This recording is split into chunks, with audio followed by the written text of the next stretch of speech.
And we are live. Welcome, folks, to episode 3322 of the Survival Podcast today. I think that you'll enjoy this one. We're going to talk about decentralization and the decentralization of, well, everything. But we're actually going to zero in on 7 specific areas of decentralization. Those 7 areas are education, money, food production, communications, media, governance, and energy. We've already had somebody in the comments before we even started, probably a half hour before we started, saying it'll never happen in our lifetime. If that's you, you probably don't want to listen today, because we're going to talk about solutions. We're going to talk about things that are coming. And I was very clear when I did the write-up for today's show and sent out the invites and what have you. There's a lot of gradually before the suddenly in a lot of this. Now, some of this stuff will come to fruition really quick. And in our society, 5 years is really quick. Some of this will not come to fruition fully in my lifetime. I'm 50 years old. If I make 40 years, it's older than average. I said this morning when I put this out on social media, I may be alive when this stuff is fully realized, but I'll probably be too old to give a shit, and that's probably the case. We're living through the end of an empire. And we've talked about that before. And we specifically talked about at the end of the American Empire. But America is just, well, it's the symbolic tip of the spear in this empire. This empire is far more broad than just the United States of America. It is a conglomerate of people that have massive amounts of money and power and control distribution systems, control what governments do versus actually being in government, etc. But it's falling apart. And no matter how hard they try to hold on to it, there are certain moments in history where you reach a tipping point and a thing has come. And no matter what you do to try to prevent that thing from coming, it's going to come. You can go back in history and you can look at things where this has happened before. Sometimes it's something that's so momentous, it just changes government, it changes everything. Sometimes it's just, one small group of people, and let's say a group of people without a tremendous amount of power just don't want it, so they're going to fight it. Here's an example. Back in the 15th century, or 16th century, 1500s, we had some of the first water-powered sawmills created. And there were people that had a really shitty job. They were sawmen. They took a giant 2-man rip saw and they had a pit, and one guy got down in the pit and one guy stood up over the pit, and they sawed boards out of logs the way we do with the sawmill today. Now, as you might imagine, again, that job sucked, and it sucked to be the dude in the pit, right? It was worse to be the dude in the pit than the dude above the pit looking down on it. So they took turns. So like they'd cut one and then a dude would get on top and they would do it. And this actually was a way to make a living. So when the sawmill came, all the sawmen went on strike, which just accelerated the deployment and development of sawmills. Well, you're going to go on strike, then we need to implement this technology faster. There were farmers who refused to plant their fields. Well, not really farmers. There were farm laborers that refused to work when some of the first horse-drawn combines were created. And these were things that were like, this is the time that this thing will come. And because it works so good, you might slow it down or impair it a little bit, but you're not going to stop it. Well, we have things like that branching out everywhere. And we have an empire that has attempted to control and prevent losing control for well over 100 years now, as this technology has gone and just exploded. And they've been really good at co-opting the technology, taking credit for technology, using the technology themselves. But they've still been dramatically successful at controlling things. Education is one of the things we'll talk about today. So I've said this before, but in your schools now, sure, you have computers and screens instead of overhead projectors and little gels. Remember those, right? The little like slides, but they weren't slides. They were like gels that you set on there. Like that's changed. They've adapted the technology. They took wood shop and metal shop out of their schools. But the school works the same way. All the kids sit in a line. They're divided by grades. They're sent from one place to another with a bell for a Pavlovian response, which was designed to condition people to do what? To be obedient workers in this system. And the system has completely altered on the outside, but the preparatory system has remained the same, and we just funnel more people into higher education now, which is a giant money grab. And they mortgage their life force, they mortgage their dash to gain that education, which is largely like more than 50% of what people learn in college is completely useless to them in whatever career path they'll eventually take, even if they stay in their degree of their field of study. It is time for this to change, and it's beginning to change. And because it's so huge, because it's so broad, because it is so centralized, it will take time, but it is going to happen. And you can either grab onto it and help it happen, or you can pretend it's not happening, or you can be a surrender monkey, like the person that made the initial comment. It'll never happen. Okay, well, that's fine. See, what's going to happen is going to happen with you or without you. And we are going into a bifurcation of society right now. We have a society right now where some members of this society have decided that they're going to embrace centralization and be part of defending it. And we have a whole group of people who have decided, I ain't doing it. And I will do whatever it takes to be outside of this monstrosity, this absolutely kind of, dystopian future. I'm not going to participate. And you're going to have both of these groups around for quite a long time, With that, let's go ahead and remind you of our two sponsors of the day before we get into the meat and potatoes, of today's show. So sponsor day number one today is Butcher Box. How would you like a giant box of grass-fed beef, pastured pork, pastured poultry, wild-caught seafood shipped straight to your door every month? Super high quality, always arrives in great condition. If anything does go wrong, because, Butcher Box doesn't control UPS or FedEx or whomever that happens to be the carrier that brings it to you, they will always make it right. They have always taken care of things when there's been a problem. They've just been a great sponsor for like 5 years now. Check them out. Know this. I like the product that they sell so much. I do not take money from Butcher Box. They actually pay me in meat. So when you get your Butcher Box, you're getting the same meat that I am paid for the sponsorship spot with. Also, Ridge Wallet. Ridge Wallet's been around with us for about 5 years now. It's forever and a day in the world of podcasting. They've gone from just having a really cool wallet and a few other things to being a full-scale EDC company with some of the coolest EDC stuff that there is. Definitely stuff that you want to check out. You can learn more at ridge.com. And Ridge Wallet and Butcher Box both do discounts for members of the MSB. And I'm going to have to pause in the middle of a live feed for just a second to go take care of the dog, because I'm solo today, completely at the house. Kids are not here with us today, and the wife went off to do wifely things. So I will be right back.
All right, guys and gals, sorry about that. We had a door swap going on. I'll edit this out for the audio version. All right, let's get into this, right?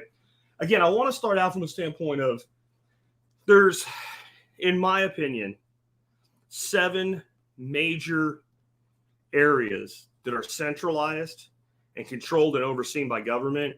And society has been convinced across our lifetimes, mainly due to the combination of them and how they're applied, that we need government for this, that we need the state for this. This can't be possibly handled without the government intervening, even if some of the solutions are delivered by the free market, like let's say in the energy sector. We still need the government to oversee the whole thing, because without government, it would never work. And in each of these areas, what we've seen is a massive failure. You can't tell me the education system is super high quality. You can't. I'm sorry, if you do, I won't believe you, and I will literally write you off as not being worthy of having a discussion with if you think we have a top-notch educational system in the United States today. Because you are a victim of the same system you're just defending, and that's why you believe it. There's no way our education system, where we spend more per student than most nations, is one of the top education systems in the world, for sure. And the other ones aren't that great either. It's just about test scores. That does not make an education system valid, as this one-size-fits-all approach won't apply to everybody that graduates. Education needs to be tailored to the student, the student's desires, the student's goals, right? So that doesn't work. And it just keeps going, right? The monetary system is a disaster. If you're going to tell me that the economic system of the world today, fractional reserve banking, is a good monetary system that serves humanity, I'm not having a debate with you. I'm not going to listen to you 1 minute bitch how expensive your living is, and then defend the monetary system that created that problem for you in the first place. I don't have time for it. Food production. We have people poisoning themselves with food today, right? Communications. We have people being snooped on by their own governments constantly. And we always find out that whatever initially comes out about it was worse. Communications, media, government itself. It's all a disaster. And it's energy.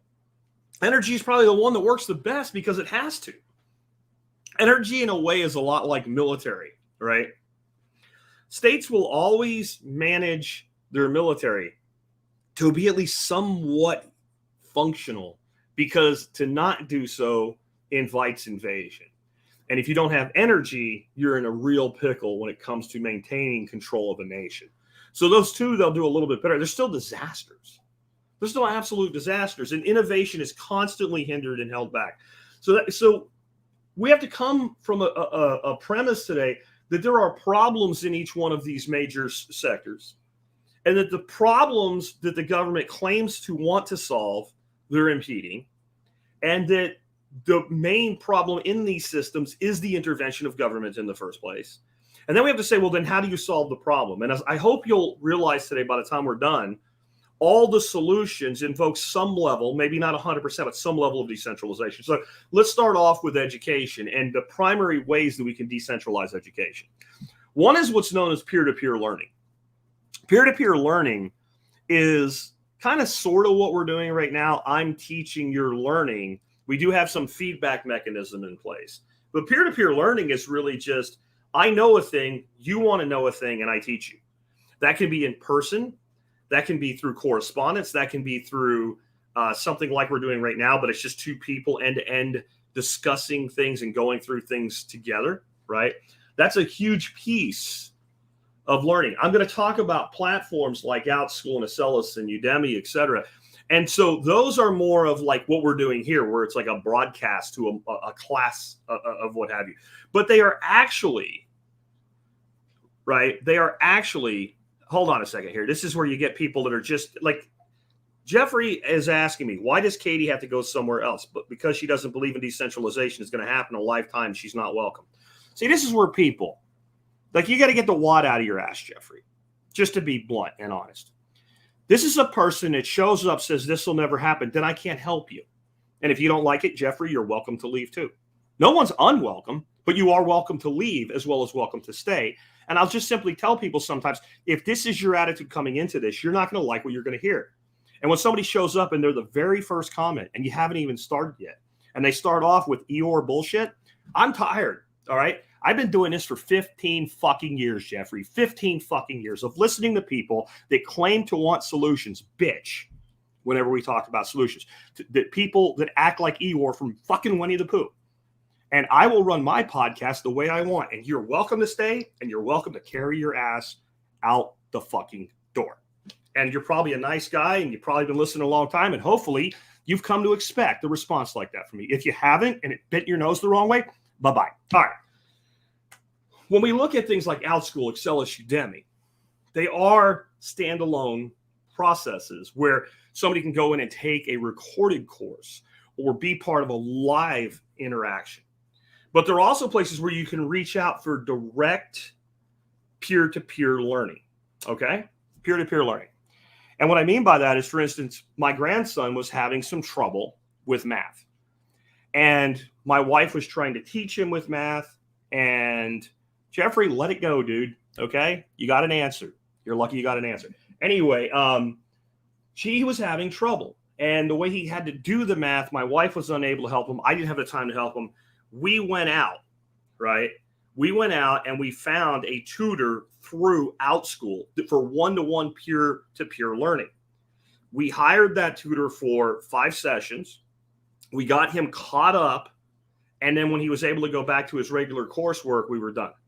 That's a peer-to-peer learning example. And peer-to-peer learning is now more scalable than it's ever been because we have tools to do it with. Online platforms like OutSchool, Udemy, etc., and then homeschool platforms that are more organized like Excellus. This is liberating people into homeschooling. Honest to God, I don't know that my wife would have the mental bandwidth at our age to homeschool our 2 grandchildren every day without a platform like Excellus to work with. It's been fantastic. We spend, I think, about $80 a month per kid. We turn it off in the summer. They move at their own pace. We supplement them with outside learning and with tutoring when necessary, and it makes everything easy. It doesn't mean that all the work's easy for the kids. The work's easy for us. We get a great way to oversee it. We end up with a transcript. They do a lot of work for us in it. And so this is completely decentralizing education because my kids can learn their program, your kids can learn their program, and we can tailor things. There's certain core subjects that they take, but there's also a lot of flexibility, especially as they get older. And Excellus just happens to be the one I picked. There's multiple platforms like this. There's the Ron Paul curriculum, for instance, and there's other platforms. This was just the one that worked for us. So education is being completely decentralized. Open educational resources are a huge part of this. There's a tremendous amount, right? There is a tremendous amount. Jeffrey, I think they think not so much you were whining, but your butt hurt over nothing. Anyway, there's a tremendous amount of material out there that used to be very expensive to get your hands on that's now in a PDF, a textbook's in a PDF. Or there are all types of information that are immediately accessible that used to be kind of in a closed system that you couldn't get access to. Meaning that a person that wants to learn something today can use these open educational resources and create their own coursework to learn whatever they want to learn. On top of it, now we have AI, which I know many of you are afraid of. It's all the Terminator and the Matrix and it's going to kill us all. But AI is a tool. And AI can be an incredibly useful tool for learning. Because you can take something and say, explain this to me, and then it'll give you this high-level explanation of it. And you can say, I don't understand this part right here. Explain this to me like I'm in 10th grade. And if you still don't get it, you can say, explain it to me like I'm a 5th grader, even if you're a 25-year-old man. And it will keep working. It will keep explaining it to you, and you can keep asking for refinement until you get it.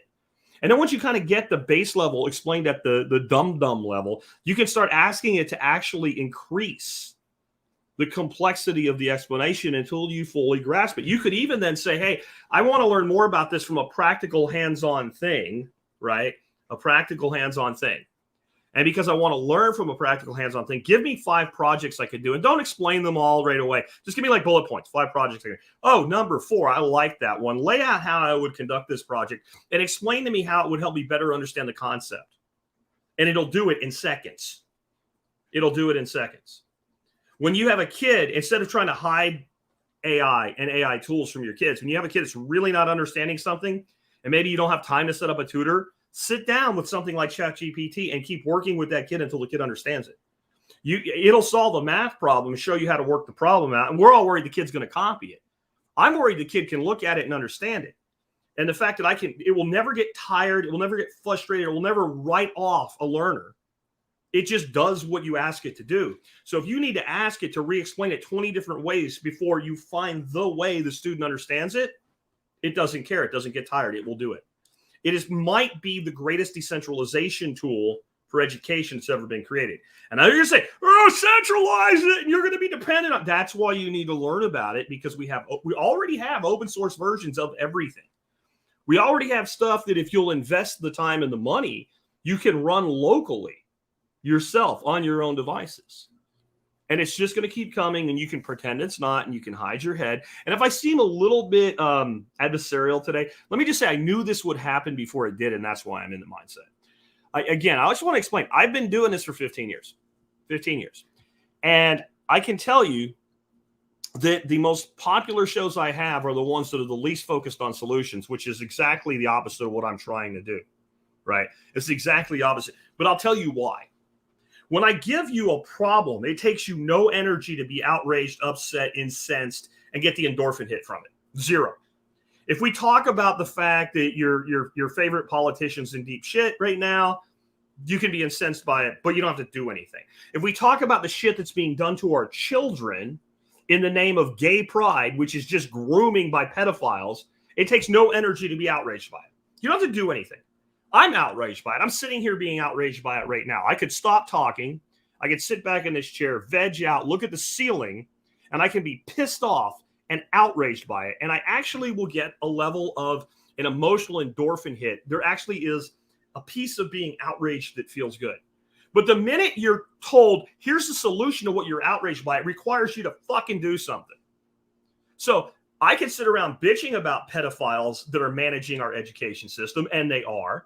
I could sit around and bitch about Drag Queen Story Hour, but instead I put up the money and the time and created the situation so that my wife and I could remove our grandchildren from that, because our kids are out killing themselves with their jobs every day and can't figure out how to do it without our help. One requires action, and that's where people push back, because the minute it requires action, you have to admit that at least part of your problems are your own. Well, this is a solutions show today. So the reason that I am a little adversarial with it is because I knew I would get this pushback. And there are times when even I, that do the best I can to be accommodating to people, etc., I'm just done. I'm done with your whining. I'm done with your bitching. And if I've misunderstood your whining or bitching in a text comment in a live feed, I'm sorry. But the original one, I know exactly where that was coming from. And I knew it was coming from there when I read it. So I said what I said. And if you don't like it, back to don't care. Let's move on.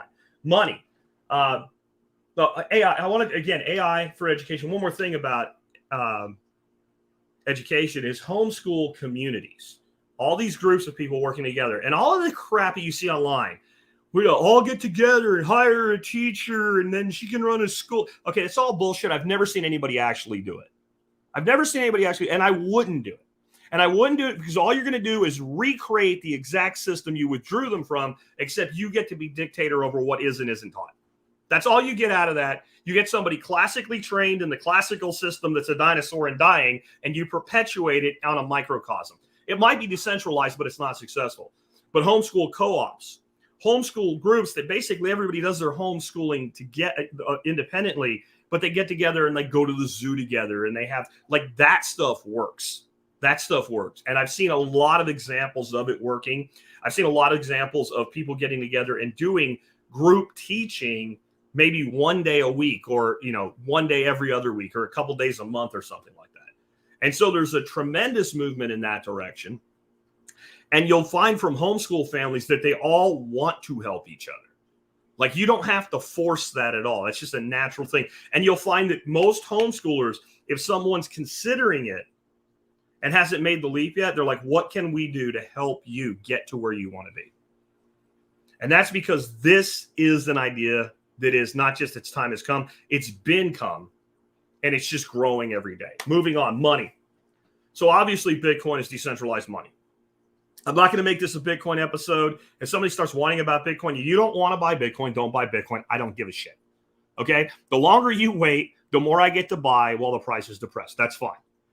But if you have a monetary system where your problem is it's inflated at will, and inflation is a hidden tax and a theft of your wealth, and that system is controlled by a group of elite people that can take money from you by printing more anytime they want, that can dole out zero interest to almost zero interest loans to all the banks all the time, where they can resuscitate the money back into the government's debt and skim a few points off of it infinitely. If you have a system where one person can say, this is what we're going to do, and all of a sudden there's an extra $1 trillion printed. If you have a system like that, what's your solution? Because whatever your shitcoin is, if you're into that, it's not a solution. And your gold and silver, while great monetary instruments, are not a solution to the problem in the monetary system. Until I can exchange value with somebody in Japan or Australia or Russia or South America or, wherever from here in seconds for almost no cost, until I can do that, your monetary system is insufficient to disrupt the current monetary system that's used to control you. You have to have a system with a fixed cap on quantity that no one can change. You have to have a system that is independent of the state, and no matter how much the state hates it, they just have to learn to live with it. That's Bitcoin. That's all I'll say on that. Peer-to-peer lending. Peer-to-peer lending, there's a lot of crap from the shitcoin universe that has kind of come into this, but there's also straight up, US dollar lending. But we are getting to a point, very, very much so, where a person that wants to do a thing can make a case for a thing and raise funding outside of the SEC's bullshit where they say you can't do it because you're fleecing investors or whatever, because it's just a loan. It's not stock ownership. So it's not investment. It's a loan. And if you default, then they can come after you for your assets, that type of thing. So peer-to-peer lending is a huge part of decentralizing the monetary system. Because right now, when you need money, where do you go? To the banks. Well, what centralizes the money? The banks. Who controls the money? The Federal Reserve. What is the Federal Reserve? It's just the member banks. It's just the biggest banks in the world. That's all that it is. So lending is a big part of how the financial system is centralized. A huge part of it. Closed barter trade and sales networks. Now, a lot of this stuff has interconnections. So you're like, how do you have a closed barter trade network? So barter, when I say barter and trade, I mean that it might be me giving you a product for a product, but it might be me buying a product. The important thing is that the network itself is closed. I mean, it's an invitation-only network. You can't just show up and be part of it unless we let you in. And if there was one of those, it's not decentralized. It's just a thing.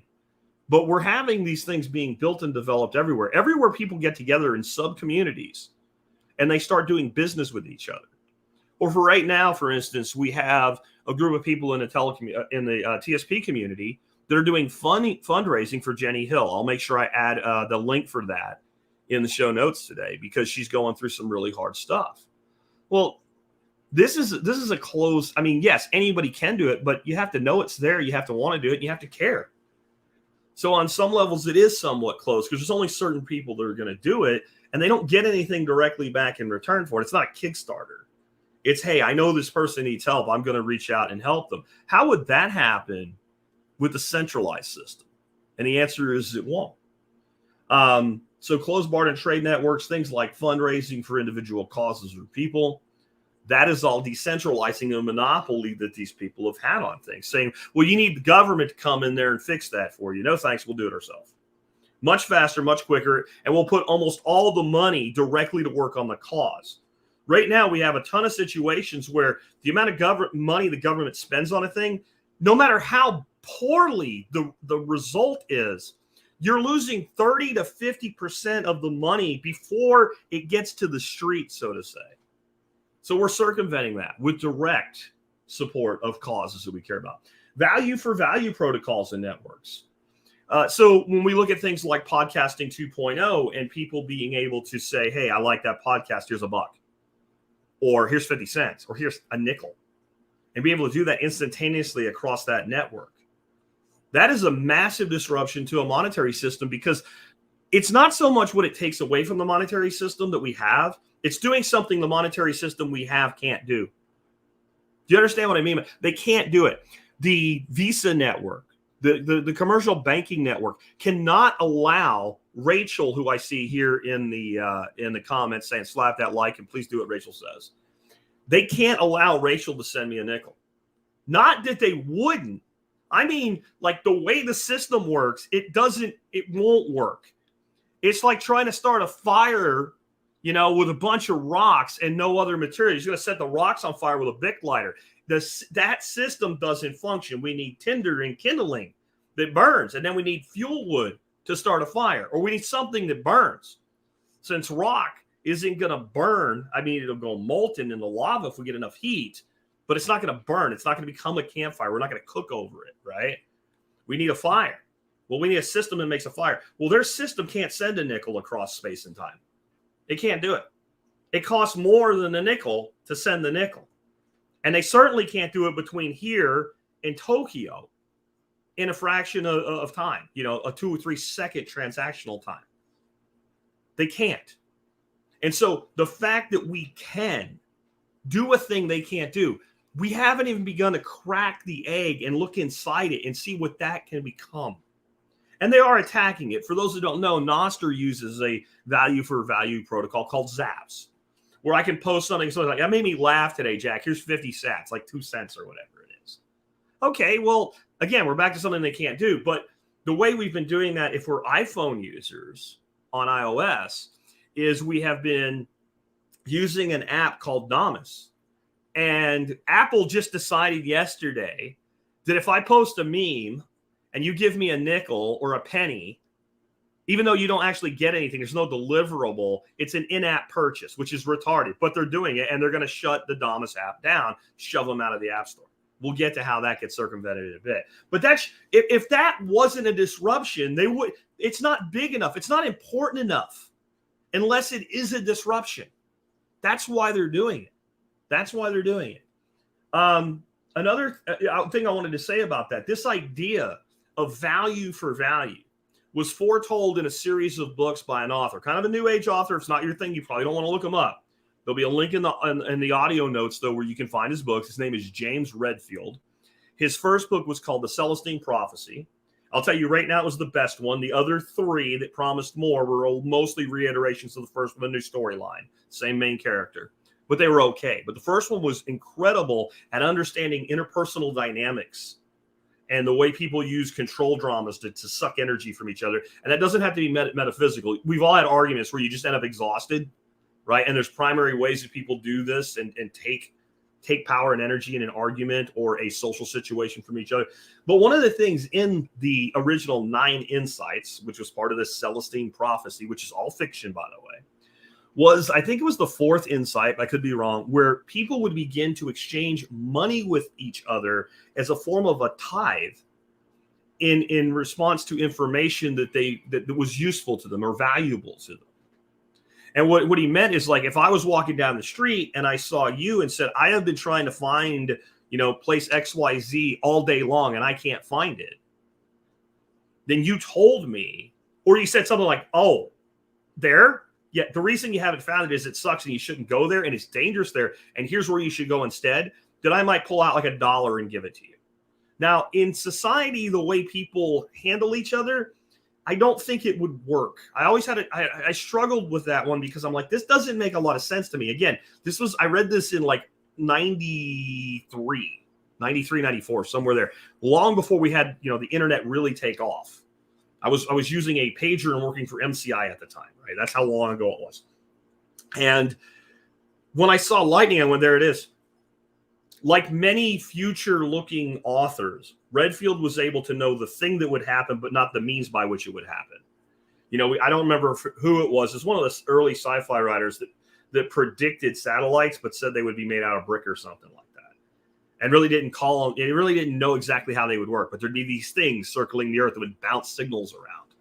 It might have been Arthur C. Clarke. It might have been H.G. Wells. I don't really remember, but that's another example of that. So, and we're going to hit another one that Redfield hit. And again, the book's called The Celestine Prophecy. I also see an ownership economy emerging. When NFTs first came out and they were selling monkeys and shit, I was like, no, that's not going to work. And I was still willing to entertain the value of shitcoins at the time. We're not going to need them to do this. But we're going to have ways that people can buy into revenue streams from companies and be part of that as an owner outside of the stock market, which is also centralized. Well, there's a NASDAQ and NYDIG in Japan, and then there's a Dow Jones, and it's not centralized because there's multiple options. But it's all centralized. It's all put through regulatory process that's designed to protect investors and doesn't really protect investors, does it? I mean, people lose money in the stock market all the time. I'm talking about much smaller going concerns. I'm talking about having maybe a small shop owner, a single location, sell 5% interest in his business to hundreds of people in fractional shares. Maybe they won't be called shares, but this will be managed and handled through something that, if it's not an NFT, will look a lot like an NFT and therefore be transferable from one party to another. I want to sell out my position. I want to buy it. Well, here, we'll trade a token. This will be done with Bitcoin if it ever is effective and works. And it will probably be done through what's called fediments or something similar to it. And it will be a big part of wresting monetary control away from the powers that be. And it's something that is so logical that it's going to happen. And it could take, like, there's a lot of jujitsu, status jujitsu can be done here, a rewards program that you buy into rather than calling it a share or a stake in the company. But if you think about it, what if you were trying to revitalize local community and you, as a citizen of this small town, had a fractional component of ownership in 10 merchants in that town? Where are you going to shop? Are you going to shop at the place where you have some level of ownership stake or some stake in that success? Or are you going to shop at the giant conglomerate down the road? You might go to the giant conglomerate only when you can't get what you need from your own store. If you owned a restaurant and there were two restaurants, one across the street from each other, you would probably tend to go to the one that you own. Now, if you really like Mexican food and you're in the mood for Mexican food and you own a Greek restaurant, you might go to the Mexican restaurant. But what if you could have a little piece of both of them? And what if there was nothing to get in the way of you doing that? And what if it could even be done anonymously? And what I mean by anonymously is a third party looking into a network can't see it. That's what fediments do, especially with the addition of protocols like Taproot within the Bitcoin ecosystem. Are we there? We're not even close. Will we go there? Yes. Everything necessary to get there is already there. It's a matter of assembling it together and getting people active and to understand it. We already have people doing fundraising with apps like Geyser, right? And we have a problem with centralized app marketplaces, but there's ways around that. We'll save that for another category. Let's go to food production next, though. Urban farming is a huge step to decentralizing the food system.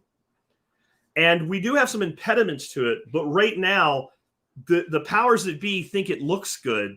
So they've actually carved out a lot of places to allow it to happen. And this is one of those things where you get a toehold and then you expand it. And then if you get to the point where they don't like it anymore, it's a little bit too late. And there's all types of ways that this can play out, these urban farms. We think of mostly like these things that look like a typical farm, only they're on an acre or a half acre and row cropping and all. There's a lot of these being built, though, with greenhouses, and the greenhouses have a lot of climate control. And the climate control both moderates cold temperatures in winter and hot temperatures in summer. We start combining technologies with it like biochar and aquaculture. And you start to gain a way that you have multiple monetary inputs into that system, and it makes it very, very stable. And it plays on the one thing that really scares politicians: looking stupid. Now, I know you're going to think, wait, they look stupid all the time. I don't mean it that way. Like cackles and diapers in the White House, yes, they look stupid all the time. What I mean is when a politician's actions are an embarrassment to them to the point that it's going to cost them votes and it pisses off their electorate, especially if it's competitive at all for them. That's where they don't want to go. That's where they don't want to go. And you can't gin up all this environmental talk and then start going after urban farmers growing lettuce locally and selling it to restaurants and retail customers. It's not you can't, it's very difficult. So it's a very defensible position, and it's right in the heart of the beast. It's not what I want to do. I want out of the urban areas. But it is a piece of this decentralization. You have to understand, a true decentralized world has 100 pieces per niche, let alone macro, right? We're talking about macro categories here when we say things like money or food production. Within the food space, a niche like Urban farming is got to have 100 different ways to get it done, or it's not decentralized. That's what makes it decentralized. It's that each person runs their concern, or each group or each entity runs its group of concerns the way that it wants to, and it adapts. And then it's actually a form of like private federalism. Maybe that's why they call the Bitcoin system Fediments, right? It's a private federalist system in that if I'm looking over here, and it's not even about competition, right? This whole idea of free market competition, good thing. But it's not necessarily has to be competition. If I see something working really well for another group in my space, even if they're not taking business from me because they're only serving a certain area and I'm still going to adopt. I'm going to co-opt what they're doing. Permaculture, regen ag, these things have to be decentralized. They don't work in a centralized system. You can't have permaculture farms and have a centralized food system. So we cover that a lot. I don't want to go too long today, so I'll just move forward from there. But when we start looking at things like converting cornfields to rotational grazing systems with regenerative agriculture, which is about as decentralized as you can get, because what I end up doing if I set that model up, I eventually, over, let's say, 5 years of pasture management, put my inputs as close to zero as they can get. So holding that cow on pasture for a longer period of time to get that animal to wait to sell it is not a big deal for me. And now I'm selling a premium product. So I'm getting rid of the CAFO. We can do that with pork. We can do it with poultry. And there's so many ways that they're constraining this. But the more of it we have, the harder it becomes to constrain. One of the things that people tend to forget or just don't know, I guess, is that even the state has limitations. It's not all powerful. It's not almighty. It can't do everything. It will run out of resources. And the further you spread out, the harder it is to get their arms around. This is why they cling so much. Let's push everybody into the cities. Let's control the education system. Letting states run their own schools, that's crazy. We need a Department of Education. We spend freaking $80 billion or $90 billion a year on this, completely redundant and unnecessary, except if you want control. You want to exert control. USDA, what the hell do we need the USDA for? Every state has its own mechanism in place to make sure people aren't eating poison. What do we need? Because we want control. Well, they want control. Moving on. How about CSAs, buyers clubs, etc.? We can decentralize even pulling food out of the centralized systems. I know people that run businesses right here, because we used to have one of them as a customer for our duck eggs, that they go out and source as much local food as they can, and they still go into the centralized system, but you have an individual basically driving around in a van every day with different groups of people with different delivery days. And they're getting incredible diversity in their food supply. They're making sure that, like, best case scenario is locally grown, no GMO, et cetera, beyond organic. Next best scenario is we know the party that we've imported the food from. Next best scenario is, yes, we went into the centralized system, but we took the best quality we can, and here's your food delivered to your door. And by the way, these people are spending less money than if they went to the grocery store and did it themselves. Not a lot less. But the marketing stuff that the gentleman had put together that was our customer clearly showed that you would not be saving money by buying poor quality food and going to the store. So you were out the time, the money, and you got shit food. This is a form of decentralization, and this will only continue. The best form of decentralization is backyard production, though, and starting to build communities of backyard producers, and that will continue to expand. There's few niches in the world today that are as hot as homesteading. So this is just happening, and this is one of the most difficult things for them to continue to control. It's one of the most difficult because it's so simplistic to put up a hutch and start keeping a group of rabbits and put in some fodder trees and some clover and have free food for your rabbits, and then have rabbit pellets to grow more food. And it's very difficult to say, Jack, you don't have rabbits, but your neighbor does, and you have ducks and your neighbor doesn't, and prevent us from doing barter across the fence, because barter is a weak ass thing as a broad spectrum. It's a very powerful thing, especially if it's intentionally orchestrated and designed. And what I mean by that is if we start building these resilient communities, especially outside of the zones of heavy control, which are your cities and your suburbs that orbit those cities, those are the highest level of control. moving just a little bit outside drops the control mechanism, even things that you're not supposed to do. Enforce it, bitch. Go ahead. Go. You're going to send a SWAT team here because I gave some dude some duck eggs? Who even told you that? Right? But if we start designing these communities and we say from the beginning, people who like raising rabbits, raise your hand. And that could be digitally. It doesn't have to be in person, but in person would be powerful. Okay, everybody that likes eating rabbits, raise your hand. Okay, all these people want rabbits. All the people that like rabbits but don't have the time or desire to raise them yourself, raise your hand. And a bunch of the same hands will go back up. Okay, all the people here that are open to raising rabbits, raise your hand. What do you want from these people? Do you want money? Do you want duck eggs? Do you want vegetables? Do you want to plant food for your rabbits in their backyard? Who here is good at making compost, right?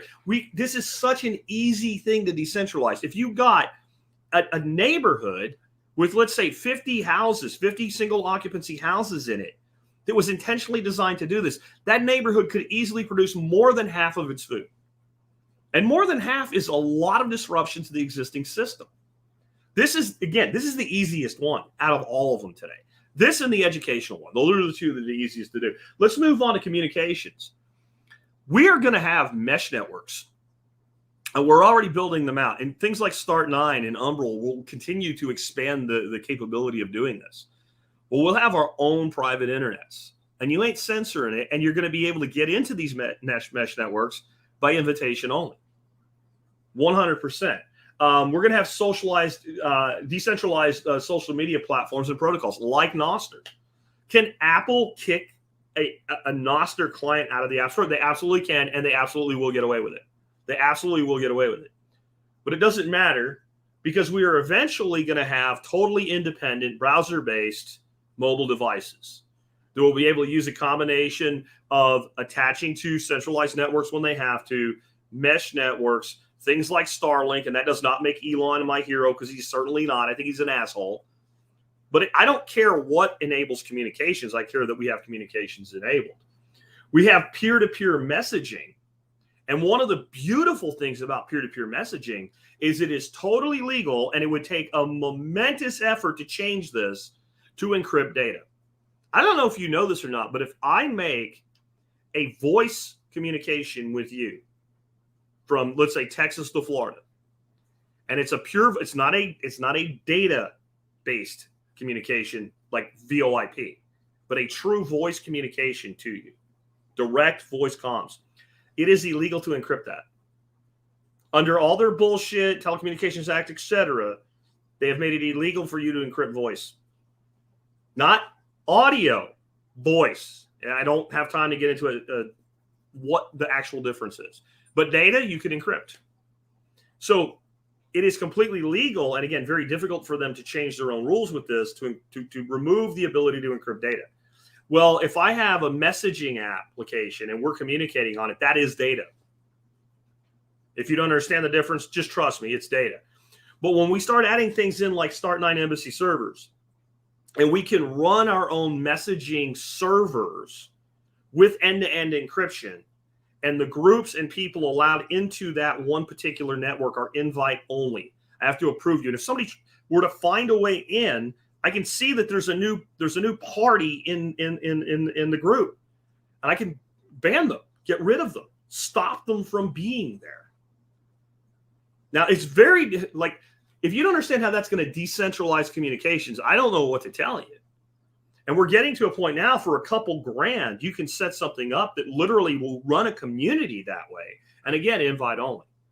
And now we have the ability to communicate, not being spied on. Okay. And this is a lot of how we function in a gray market society. A lot of the things that we'll be doing won't necessarily be illegal, or the thing won't be illegal, but some means by which it could be construed as illegal. But it also could be, since we don't like it, we'll go find something else.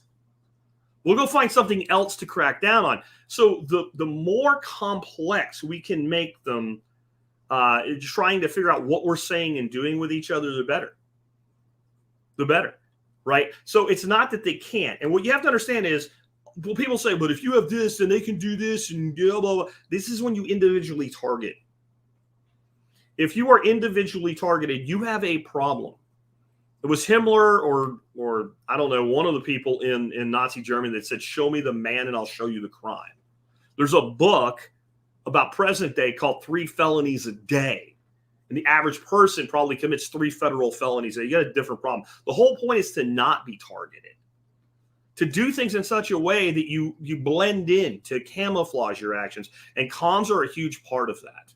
So I think this is really important. This isn't about being able to communicate, some evil Dr. Evil, $1 billion plan. This is about being able to go on with your life and live as a free being and communicate with the people you want to communicate with nobody else being involved. This is an inherent right to privacy that any free society would enshrine and protect. And that's why our government claims to, and at the same time doesn't. Moving on, media. Decentralized video platforms are huge. I mean, you're watching me on YouTube right now, but you could be watching me on Rumble, but you could also be watching me on Odyssey. And, I'll use any platform that basically will work. We have platforms like DTube, et cetera. We have platforms for video right now where not only will nobody take it down, but nobody can take it down. And that will only continue to grow. And you think that this is just about people doing what I'm doing, like basically podcasting, talk shows, et cetera. That's one piece. And we'll get to that in a bit with podcasting. But think about the fact that people can produce entertaining content. People can produce educational content, documentary style content. Like literally anybody today can go into the video production business and whatever they want to say cannot be silenced. It cannot be shut down. This is a massive disruption to the media. Like the internet is a massive disruption to the media. Sites like Substack are a massive disruption to the media. Freaking Fox News right now is losing their mind because Tucker Carlson is putting out 10 to 15 minute videos on Twitter that are blowing away their ratings. And like it's not even close how blown away they're getting. And they're sending them a cease and desist. It's not going to work. One way or another, the message will get out. It's unstoppable. So we can start, instead of bitching about Disney participating in the grooming of children, why don't we start producing content for children that's wholesome and valuable, that actually contributes to their growth and their education and entertains them? I mean, I remember watching cartoons as a kid. It was great. I sit around right now and I watch like Bugs Bunny Roadrunner cartoons from 40 years ago with my granddaughter, and she loves it. But we could be producing new things, and we should be, and we will. Citizen journalism. This is, we have shit going down where like some horrible things happening to somebody. Instead of intervening, we have all these morons with their phones out and recording it. And we look at that and we go, this is just terrible. It's a sick society. And I agree. But how much information have we gotten? How much of the truth have we gotten because of one person with a smartphone who was in the right place at the right time and thought, I need to document this? How many times have people thought they got away with shit, especially things like police officers and shit? And if it wasn't for somebody that they didn't know was there, they would have gotten away with it. And it's dozens and dozens and dozens of times. You look at things like with, James O'Keefe and his work, but there's so many that's just much smaller individuals, people showing up to places and doing things. This was also in the Celestine Prophecy series. I don't know if it was the first book. It might have been one of the follow-up books. He talked about like armies of citizen journalists. And at the time, he was talking about things like camcorders. And I was like, that'll never work. So I go out with my camcorder, right? And I record something on either a little or a big tape. Well, I have it. Yay. Now, how do I get it seen? How do I distribute it? I go to the media and I beg them. I say, I have information. And even if the reporter's like, woohoo, this is a great story, they go to their editor's like, oh, we've been told to kill that. Shut up and go away. Still goes on today. We know that. But now, one person with that smartphone can create a million copies of that data if they want to. And there's no way for anybody to stop it from being disseminated. And so that was another example of Redfield, the author, getting the thing right, but the means by which it would occur wrong. And I think that when you're writing a fiction book, especially, you just have to roll with what you have. But I think futurists would do well to kind of point out, this is what's going to happen, but I'm not exactly sure the mechanism.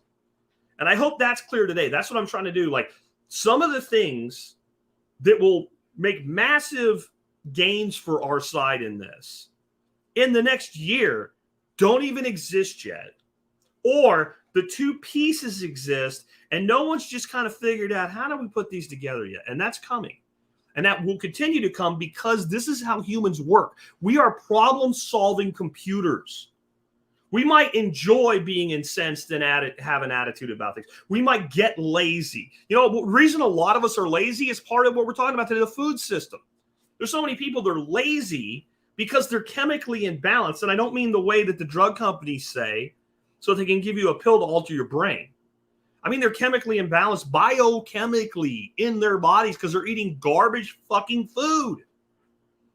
But when people are optimum in their health, they want to do things. They want to teach. They want to learn, and they want to solve problems. They want to innovate, and they want to create. Why do you think they don't want you to eat healthy? Do you really think the way the government tells you to eat is healthy? If so, please do me a favor.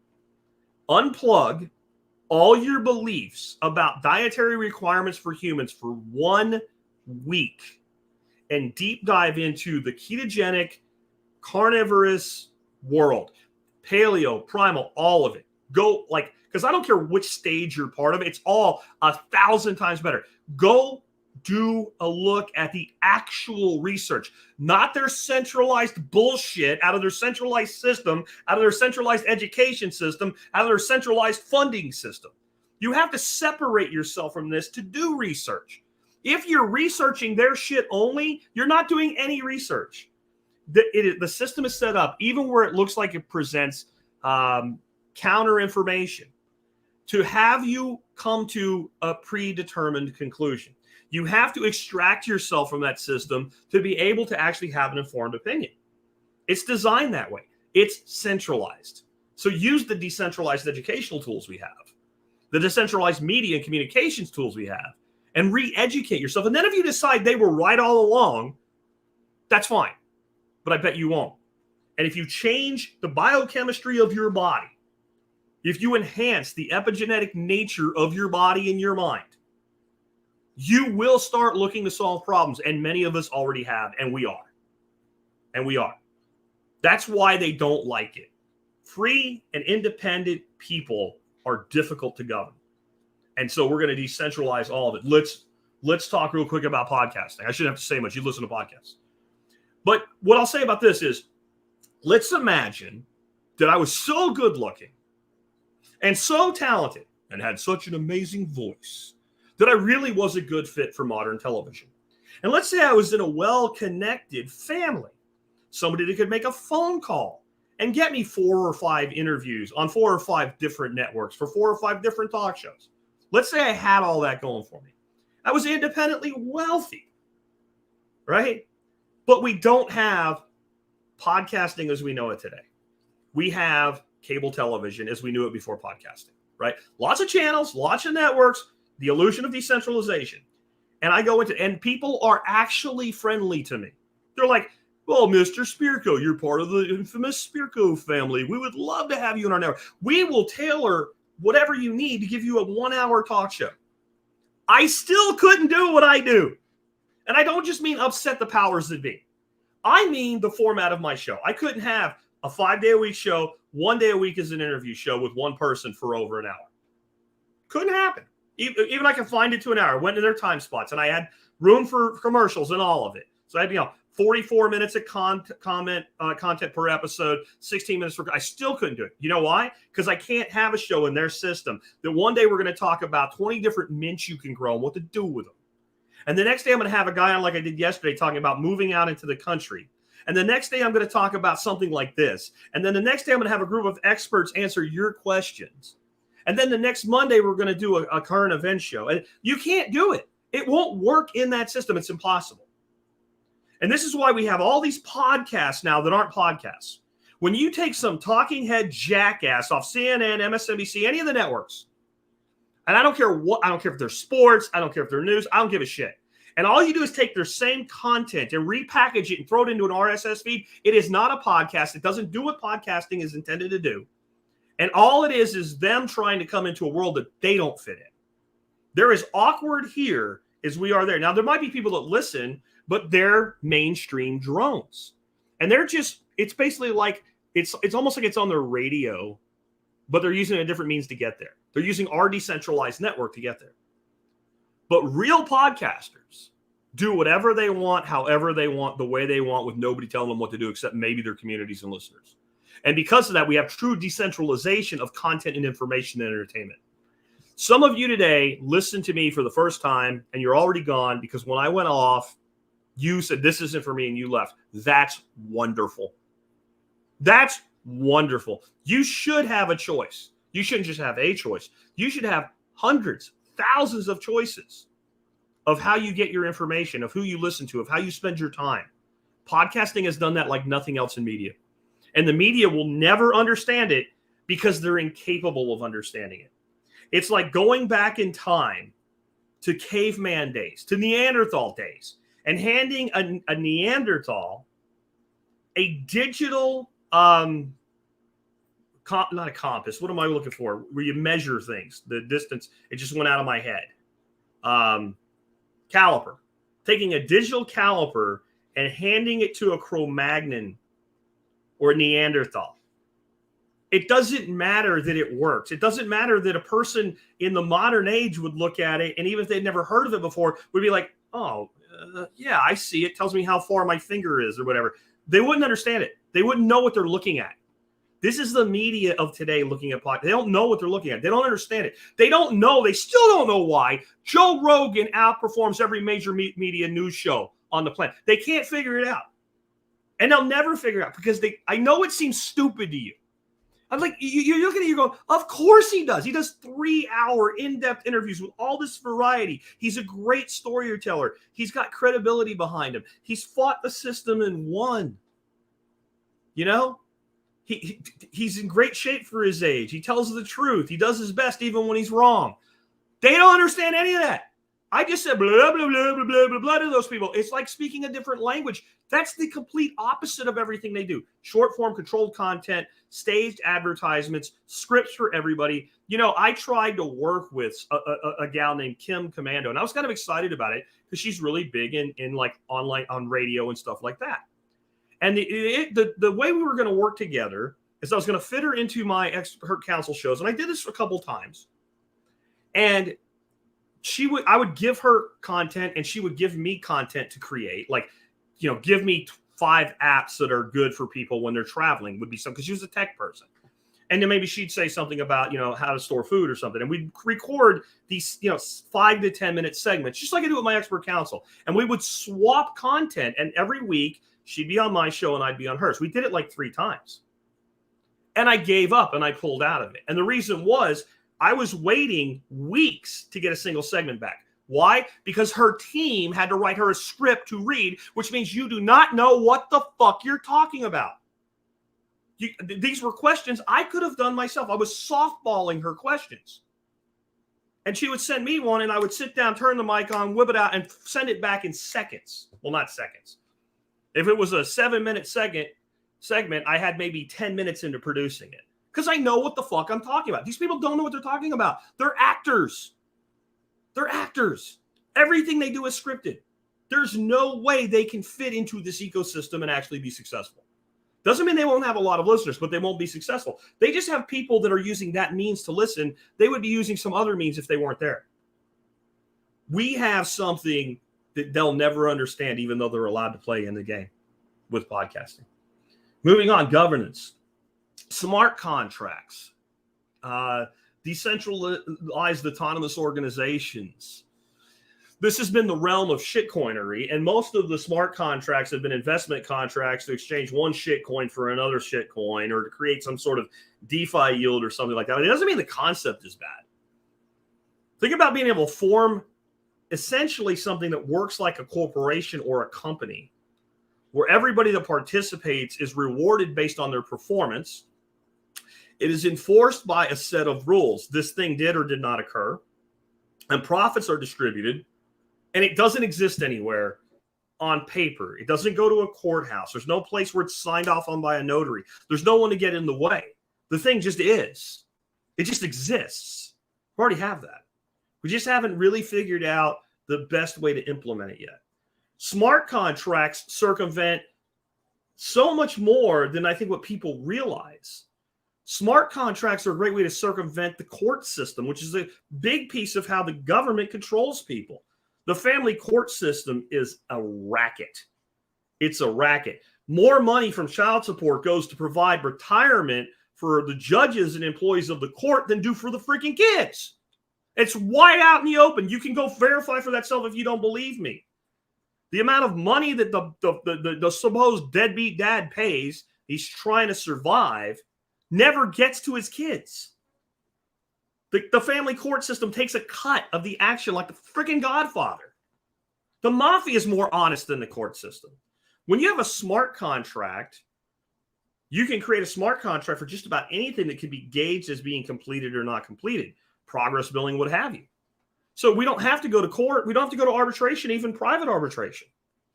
We basically create parameters of agreement going into an agreement, and then a computer executes payments in exchange of value.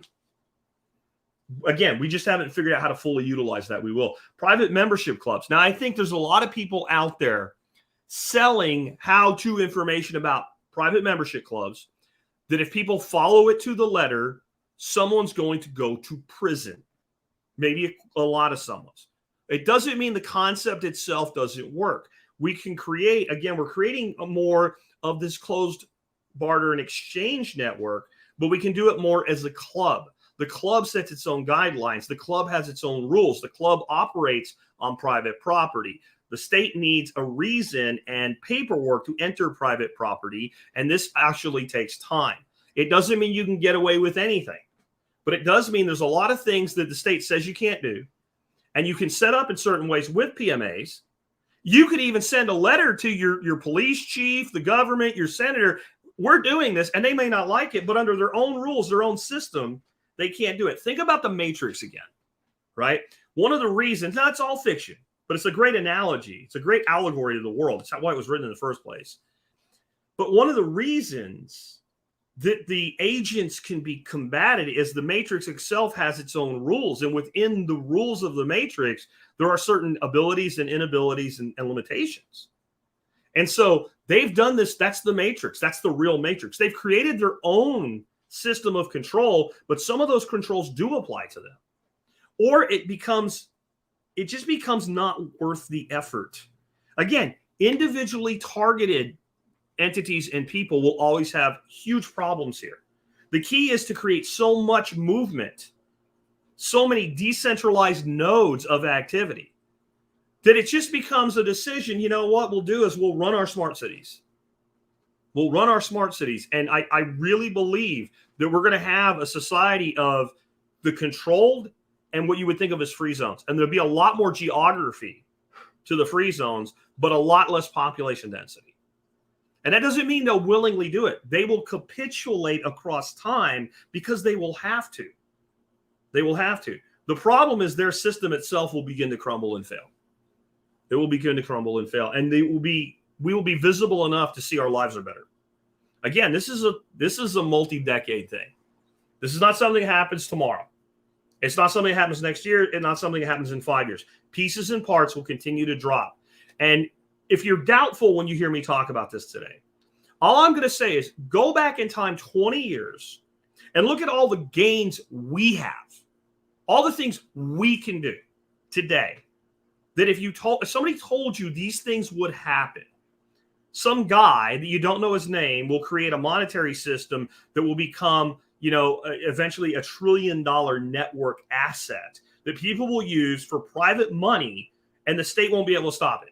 Somebody told you that 20 years ago, you would have told them they were smoking crack and to get away from you. Well, whether you accept it or not, that's what we have. That we would have a way that somebody in Japan could send a nickel to somebody in Dallas in a fraction of a second for no real money. That wouldn't make any sense. That you would be able to have an entire new branch of media that would be called podcasting before anybody ever heard the word pod as like an iPod. And it would allow a jackass like me to build a network of thousands and thousands of people and earn a living talking about this type of stuff. And you can keep going. That we would have platforms that would allow children to get top-notch educations in their home with the education tailored to their needs. That you would be able to get for cheap a tutor on demand for a given subject for any kid anywhere in the world in minutes if you needed it. That we would have software that would translate languages accurately, where people could communicate between China and the United States when neither one of them spoke the other person's language. All of this would sound ridiculous. So what happens in the next 20 years? We're a lot further ahead now than we were 20 years ago. We're building advances on top of that. I think there's going to be literally geographically unenforceable zones. Now, I don't mean that there'll be like, if you ever watched Man in the High Castle and you had like the Nazis control the eastern United States and then the Japanese took over the western United States. It's a really interesting sci-fi series if you want to watch it. But there was this like the continental divide to Colorado, like the free zone, and there was no government. I don't mean that. I mean what I was saying earlier. There will be places where they just can't. They just can't put the time and the effort into it.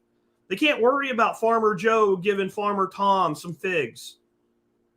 And they will have to focus in and drill down into the places that they have the utmost control over, because they do have limits. And literally every single thing in this episode is about decentralizing government.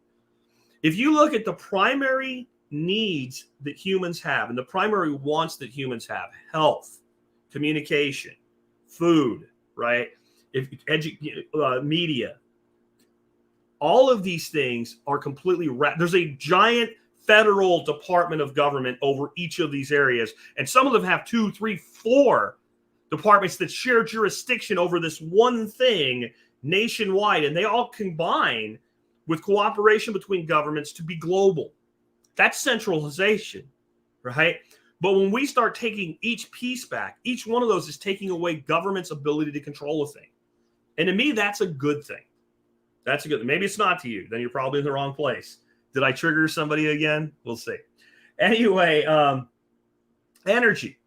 Well, all the individual solar, wind, biomass generation, making things like biochar, but then redirecting the heat output, or maybe using the gas output from biochar to generate power. This is all decentralized. All this shit about saving polar bears and everything, this is all about control. This is all about control. You don't have the richest people in the world all shrieking that you need to be worried about how many times you drive your car a week because the polar bears are going to die and the oceans are going to boil and we're all going to drown. And where do they all fucking live, folks? Where's all their expensive ass houses? On the coast.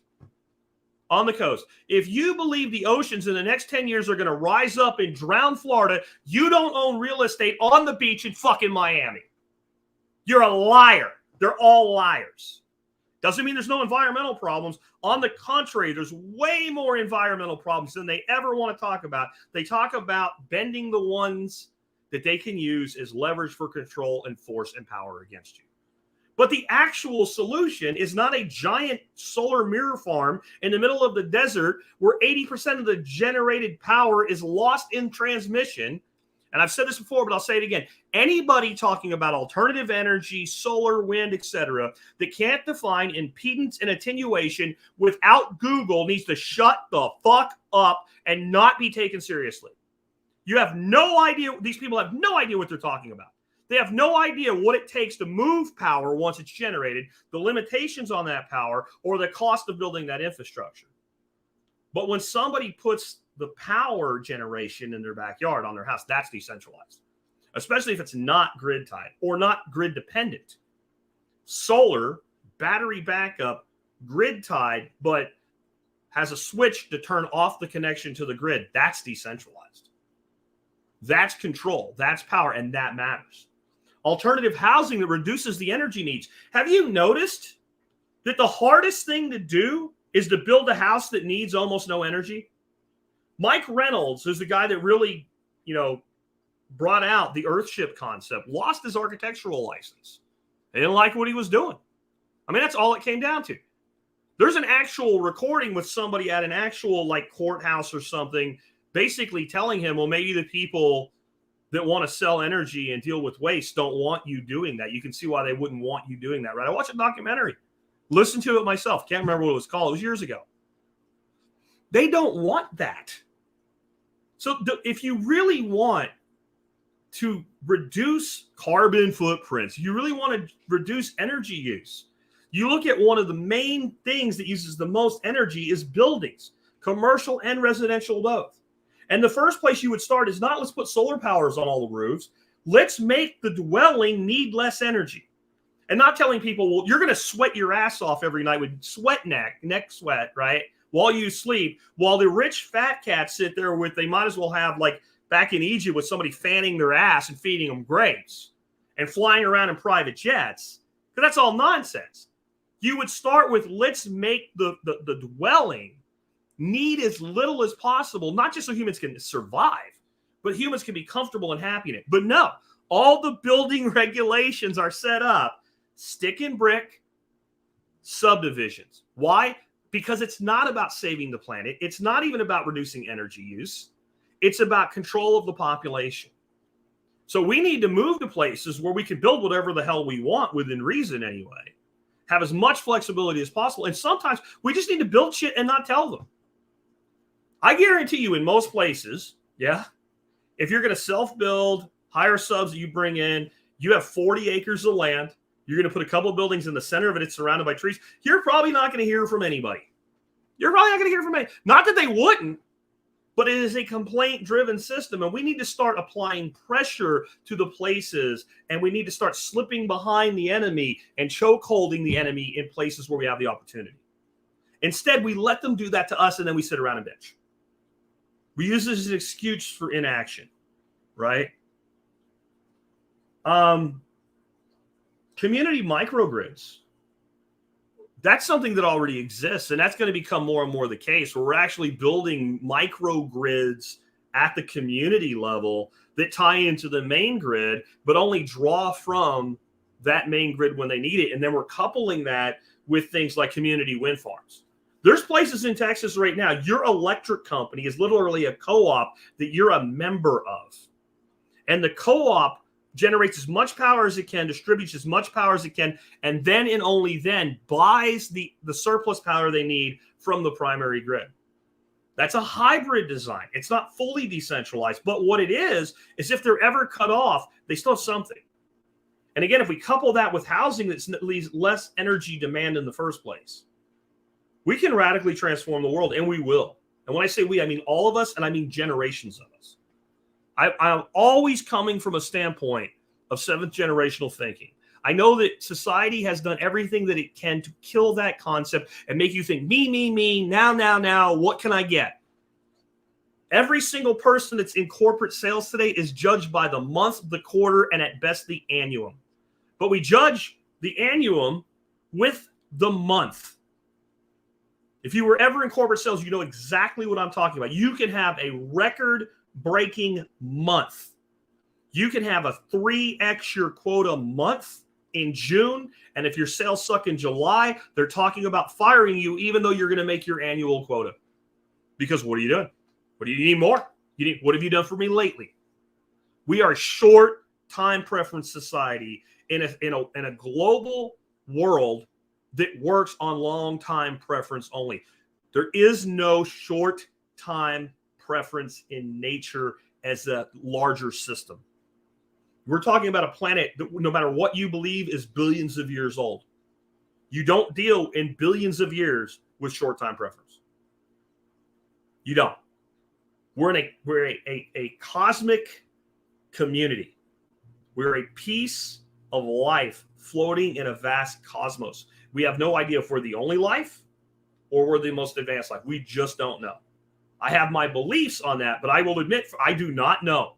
And anybody that says they do, they're batshit crazy, because you can't know. You can't know an unknown. Maybe someday we will.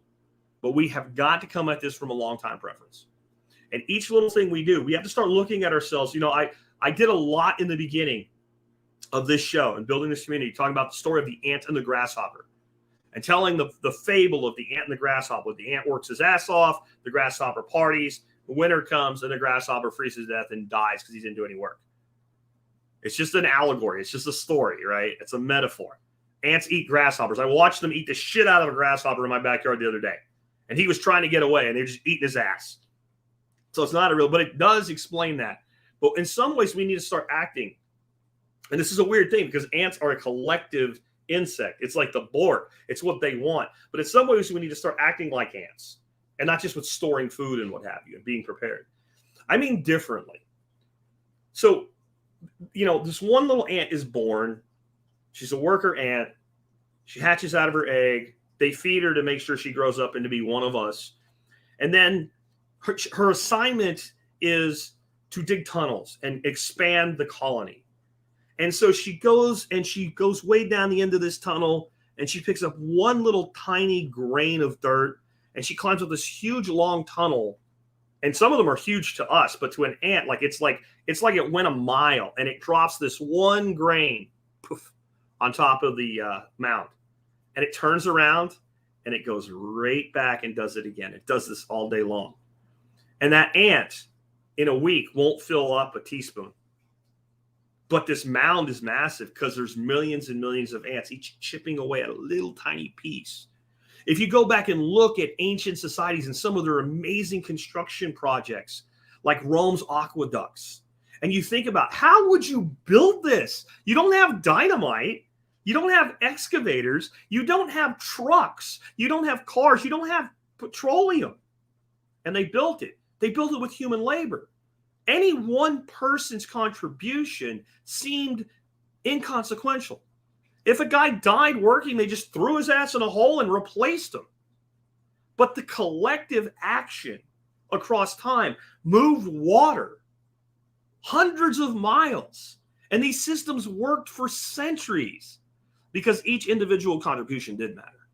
When it comes to chiseling away this control that they have, you bet your ass a rabbit hutch matters. What you're doing matters.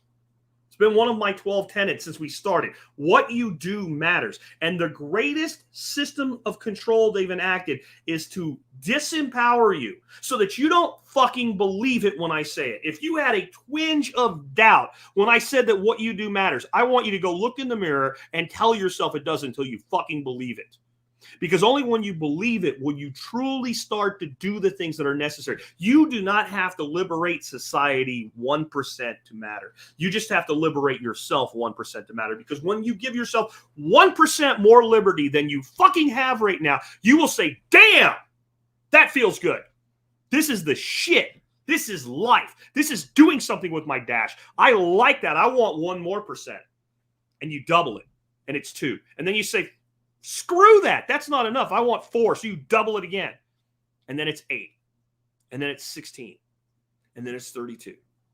And if you carve out freedom in your life, it matters to you, and it matters to the people that you work with, and it matters to the people that you love, and it matters to the people that you take care of, and it matters to the people that you provide for. The greatest deception is to convince you that it doesn't matter. Trust me, it matters. If it didn't matter, they wouldn't get upset about it. If it didn't matter what I say, they wouldn't take my videos down. If I was meaningless to the system and I went out and said something that particularly on this week, the media doesn't want said, some asshole at YouTube wouldn't go, we've reviewed your video and determined that it does violate our terms, even though I'm not going to tell you what term it violated. I'm not going to tell you what you said, how you said it, when you said it, what it meant. We just say it did, and it is. You're afraid. You're afraid of a redneck duck farmer, you pussies. These people are afraid of me. Do not be afraid of them. They're afraid of you. They're terrified of you. They're terrified of things like I'm saying today. Who knows? This video, I didn't violate anything, and it still might get taken down. I'll probably turn the ads off because of how many times I use the F word in it. But they'll probably still take it. They'll find a reason. They might even find a reason 2 years from now when nobody's watching it anymore because they're terrified. This is the most terrifying thing in the world to someone who loves centralized authority and control. To a high-level sociopath, this is horrifying. Your chicken laying eggs that are not full of poison is, I know it sounds ridiculous, but then why would they attack it? Both with disinformation and directly. We've had people, have their front yard gardens burned or whatever, pulled out or ripped out. But, some of it's just blue hairs, busybody Karens, whatever. But in general, there's an overall push against everything we want to do. Why would they do that? Right? Why would we have a society where people are dying every day of illness and disease, and they're worried that you're eating too much meat because you'll get sick? Like, they really give a shit about your health. Well, they do give a shit about your health. They don't want you to be too healthy. Healthy people are dangerous. Healthy people make independent decisions. Healthy people are not dependent on a drug system that makes trillions of dollars a year. What do you think the value of the diabetic industry is in America today? It's something like, I think it's like 48 billion was the number. That's how much money they make on diabetes annually. 48 billion. When the Orange Man wanted $4 billion to build a wall, right? And that's not pro or anti-wall. It's just a case. $4 billion to build a wall. Oh my God. Can't afford it. $48 billion they make on diabetes. Do you think they have any interest in reducing the number of people with diabetes when they make, 40, $50 billion off of it and just keep going? Look at everything. Look, what do you think the value of the heart transplant industry is? What do you think a surgeon, and it's amazing that they can do it, don't get me wrong. And there's probably, no matter how well we live, there would still be cases where it's necessary. But we wouldn't have, like UNOS and this entire system to distribute the few hearts that we have to all these people and we wouldn't have wings of hospitals built off the money that's sucked out of that system. What do you think the value of the kidney industry is? The kidney transplant industry is. And again, I'm grateful that there are surgeons so skilled that they can take a kidney out of a dead person or one kidney out of a living person, put it into another person and save their life. I am so grateful for that. But how much of that goes back to the diabetes industry? What percent? I'd like to know. I don't actually have a number that I know, but I would like to know what percentage of kidney transplants. Somebody find this if you can before we finish up today. What percentage of kidney transplants in modern society is due to complications due to type 2 diabetes? I'd love to know what that number is. And then if you could, all you'd have to do then is what is the average cost of a kidney transplant and multiply it by that percentage number of the total, and you would know the value of that piece of industry. And whatever it is, it's billions. I don't have a number, but it's billions. People will kill you for $5. What do you think these sociopaths will do for $1 billion? And they'll do it under the auspice of protecting you. And if you think this is hyperbole and I'm just going off, you're wrong. If you haven't been around a while, not that long ago, I covered that there's a company, I don't even remember what they're called, but they make all their money from providing dialysis to people with diabetes and failing kidneys.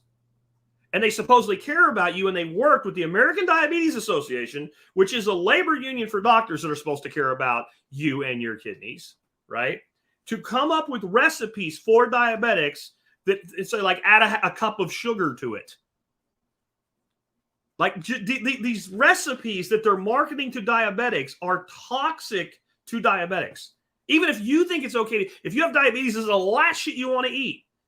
And a company that only makes money when you need dialysis is telling you what to eat because they care and they don't want you to need dialysis. Are you kidding me? How stupid is this society? This is what centralized education and media and government and centralized comms and centralized energy gets you.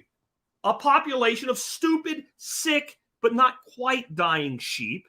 Some will die every year. You ask any farmer, has a herd, cattle, sheep, whatever. Do you lose some animals every year? Yeah. Are you happy about it? Not so much. Is there a number that you just go, that's par for the course and you don't really worry about it? Oh, yeah. Oh, yeah, sure. Just like farming chickens for meat, right? You're going to have a mortality rate. And if it's below a certain number, it's just that's how it works.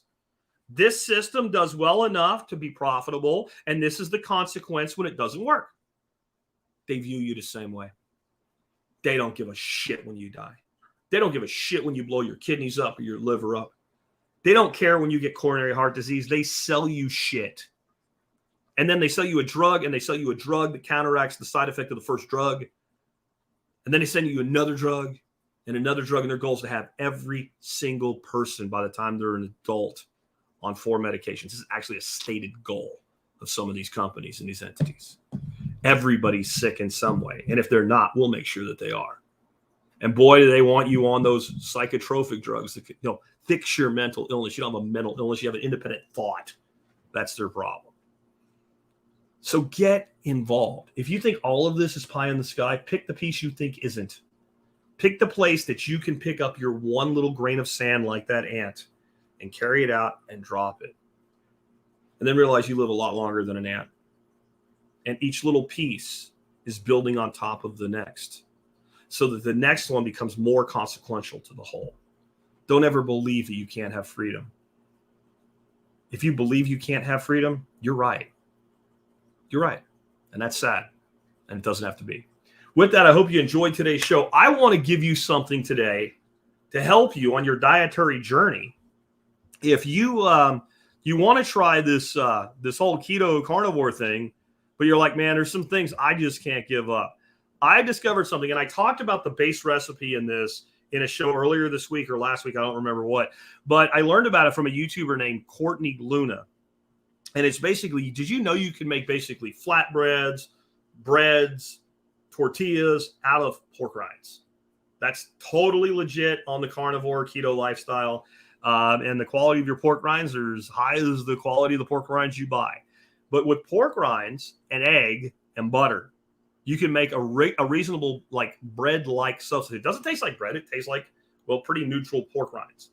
But it works really good. If you're watching the video right now, tell me you don't want to smash those tacos. Now, I made those with a waffle cone maker made by Proctor Silex, and that's our actual item of the day today.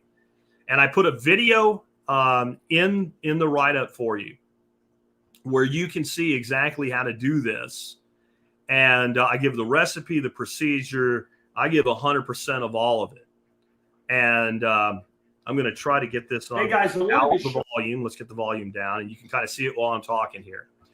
And I'm enamored with these. And I think there's other stuff. There's also some ways to make tortilla-like, flatbread-like things out of chicken, for instance, and other things that we can do it with that keep that low-carb lifestyle.